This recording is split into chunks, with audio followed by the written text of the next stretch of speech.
کہا ہے کہ آپ مجھے سہارنپور بلا لیں یعنی دیوبند، اور یا مجھے دہلی بلا لیں گفتگو کرنے کے لیے۔ میں سوامی جی سے یہ کہنا چاہتا ہوں کہ دیوبند اور دہلی میں جانے میں 2-4 روپے کا خرچہ آ جائے گا۔ میں آپ کو فری کا ایک طریقہ بتاتا ہوں گفتگو کرنے کا۔ لنک آپ تک پہنچ جائے گا، آپ اس لنک کا سمان کیجئے اور ہمارے یہاں اسٹریم میں تشریف لائیں۔ ہم چھوٹے لوگوں سے پہلے گفتگو کر لیں۔ آپ کے جو پتا سمان ہیں کہ جن سے آپ مخاطب ہیں اور کہہ رہے ہیں کہ میں آپ سے گفتگو کروں گا، ان کا نمبر تو بہت بعد میں ہے۔ آپ پہلے ہم لوگوں سے گفتگو کر لیں، اور گفتگو اس موضوع پر ہوگی کہ توحید یا پھر شرک۔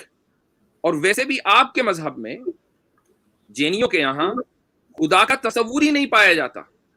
یہ لوگ خود دیانت سرسوتی نے جگہ جگہ ان کو ناستک لکھا ہے جو خدا کے منکر ہیں۔ کسی بھی ایسی ذات اور ایشور کو یہ نہیں مانتے کہ جو ازلی ہو، جو ایٹرنل ہو۔ تو ہم اسی موضوع پر گفتگو کرتے ہیں، کیونکہ آپ لوگ ناستک ہیں، کسی ایسی ذات کو نہیں مانتے، اور اس کے باوجود آپ بتوں کی پوجا کرتے ہیں۔ تو ہم بتوں کی پوجا یعنی شرک، اور اسی طریقے سے خدا وحدہ اور جو ذات قیوم ہے، صمد ہے، اس کے ثبوت پر ہم لوگ ڈیبیٹ کریں گے۔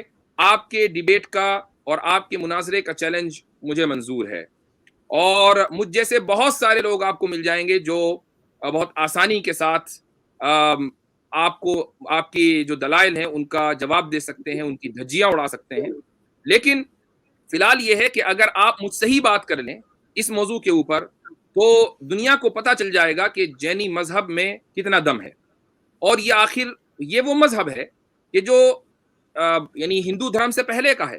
خود یہ لوگ مانتے ہیں کہ اس سے 1000 سال تک کے جینیوں کی بڑی تعداد انڈیا میں رہی ہے۔ تو سوال یہ ہے کہ آپ لوگ ختم کیوں ہو گئے؟ آپ لوگ اقلیت میں کیسے آ گئے؟ اقلیت میں اس لیے آ گئے کیونکہ آپ انٹلیکچوئل بینکرپٹ ہیں۔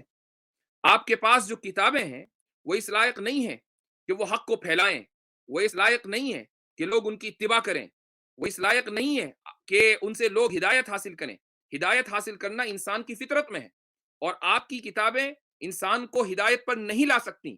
تو جو چیز خلاف فطرت ہو وہ کبھی باقی نہیں رہتی۔ قرآن کریم نے اسی لیے کہا کہ ان الباطل کان زہوقا، باطل کے تو کہ نصیب میں ہے کہ وہ غروب ہو کر رہے گا۔ آپ تو اس لیے غروب ہوئے، آپ کا سورج نکلا تھا ایک زمانے میں، لیکن وہ ڈوب گیا۔ اب آپ کے مذہب کا نام لینے والا کون ہے؟